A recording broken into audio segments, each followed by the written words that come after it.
নমস্কার বন্ধুরা, কেমন আছেন সবাই? রিয়াজ ব্লগে আপনাদের সকলকে স্বাগত জানাই।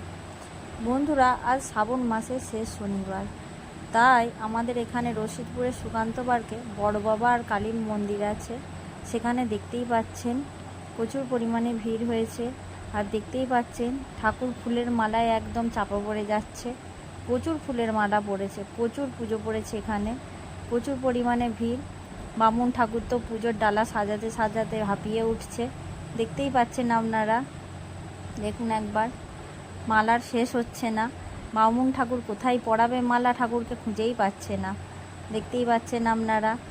আজ তো শ্রাবণ মাসের শেষ শনিবার, তাই হয়তো এতটা ভিড় হয়েছে।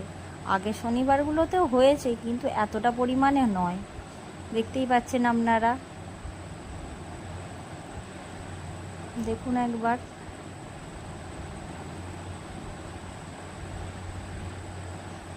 দেখুন বামুন ঠাকুর ডালা সাজাতে সাজাতে হাঁপিয়ে উঠেছে। চাল, ফল, ধূপ, বাতি আলাদা করতে করতেই বামুন ঠাকুর হাঁপিয়ে উঠেছে। আপনারা দেখতে পাচ্ছেন প্রচুর লোকের সমাগম ঘটেছে, প্রচুর ভিড় হয়েছে, রাস্তায় তো জ্যাম হয়ে যাচ্ছে, দেখতেই পাচ্ছেন আপনারা। বালতিতে করে আবার জলও নিয়ে যাচ্ছে, হয়তো কারো তেষ্টা পেয়েছে, জল দেয়া হচ্ছে।